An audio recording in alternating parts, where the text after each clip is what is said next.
सब सुनने वालों को अस्सलाम वालेकुम वरहमतुल्लाहि वबरकातुह और सबको ईद मुबारक। अल्लाह ताला का एहसान है कि उसने हमें रमज़ानुल मुबारक की सादत बख्शी और हमें रमज़ानुल मुबारक के आखिर में खुशी के दिन से नवाजा। और हमें उम्मीद है कि अल्लाह ताला हमारी ख़ताओं को माफ़ कर देगा और हमारी बातों को कबूल कर देगा। अल्लाह ताला से अच्छा गुमान रखना चाहिए। लेकिन खुशी में हम अल्लाह ताला की तस्बीह, तहलील और उसका ज़िक्र ज़्यादा करते हैं। जैसे कि हमें बताया गया है कि हम नमाज से पहले तकबीरात कहते हैं। वो तकबीरात हर किसी के मोबाइल में होती हैं, उसको याद भी कर सकता है।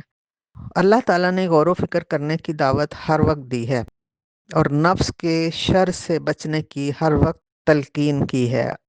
और तौबा वो मुस्तकिल इबादत है जो हमें खुशी में भी करनी चाहिए और गमी में भी, और नेकी करके भी और ख़ता करके भी। तौबा जो है वो एक मुस्तकिल इबादत है। तो अल्लाह ताला ने नबी सल्लल्लाहु अलैहि वसल्लम के ज़रिए हमें एक दुआ सिखाई है जो ईद के दिन पढ़ने वाली है। उसका तर्जुमा बताती हूँ कि ए अल्लाह, हम तुझसे पाक साफ ज़िंदगी और ऐसी ही उम्दा मौत तलब करते हैं। ए अल्लाह, हमारा लौटना ज़िल्लत और रुसवाई का लौटना ना हो। ए अल्लाह, हमें अचानक हलाक ना करना और ना अचानक पकड़ना, ना ऐसा करना कि हम हक अदा करने और वसीयत करने से भी रह जाएं। ए अल्लाह, हम तुझसे पाकीज़ा ज़िंदगी, नफ्स का गिना, बका, हिदायत और कामयाबी और दुनिया व आखिरत की अंजाम की बेहतरी तलब करते हैं।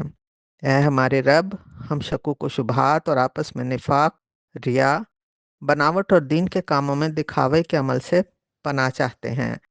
ए दिलों के फेरने वाले रब, हमारे दिल हिदायत की तरफ फेरने के बाद टेढ़े ना करना और हमें अपनी तरफ से ख़ास रहमत अता फरमाना। बेशक तू सब कुछ देने वाला है। हम जानते हैं कि इस्लामी त्यौहार में अल्लाह ताला का ज़िक्र ज़्यादा दिल से निकलता है खुशी के मौके पे, और मोमिन वही है जो अल्लाह ताला की याद को हर वक्त अपने ज़िंदगी का हिस्सा बनाए। मुसलमानों की ईदों में वक्त का ज़िया बिल्कुल नहीं है और मोमिन अपनी दुनिया की आसाइशों की बजाय आखिरत के लिए हर लम्हा फ़िक्रमंद रहता है। यानी ईद की तैयारियों में मगन होकर होशो खिद से इस कदर बेबहरा नहीं हो जाना कि फ़राइज़ की बजा आवरी तक भूल जाए। तो ईद के दिन मोमिन एतदाल पे रहता है। हज़रत अनस बिन मालिक फरमाते हैं कि मोमिन की 5 ईदें हैं।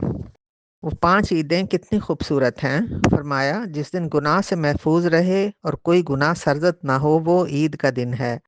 जिसने दुनिया से अपना ईमान सलामत ले जाने की कोशिश की और वो कामयाब रहा, वो उसकी ईद का दिन है।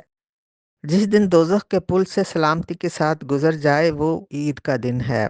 जिस दिन दोज़ख से बचकर जन्नत में दाखिल हो जाए, वो हमारी ईद का दिन है। जिस दिन अपने रब की रज़ा पाने और उसके दीदार से अपनी आंखें रोशन करे, वो हमारे लिए ईद का दिन है। तो हमारे लिए बहुत सी ईदें हैं, बल्कि जिस दिन हम नेकियां ज़्यादा करें और ख़ताएं कम करें, वो भी हमारे लिए ईद का दिन है। एक दफ़ा फिर सबको ईद मुबारक, और अल्लाह ताला से दुआ है कि वो हमें हकीकी दिली खुशी रूहानी ईद अता फरमाए। अल्लाह ताला हमारी दुआएं कबूल फरमाए। वस्सलामु अलैकुम वरहमतुल्लाहि वबरकातुहू।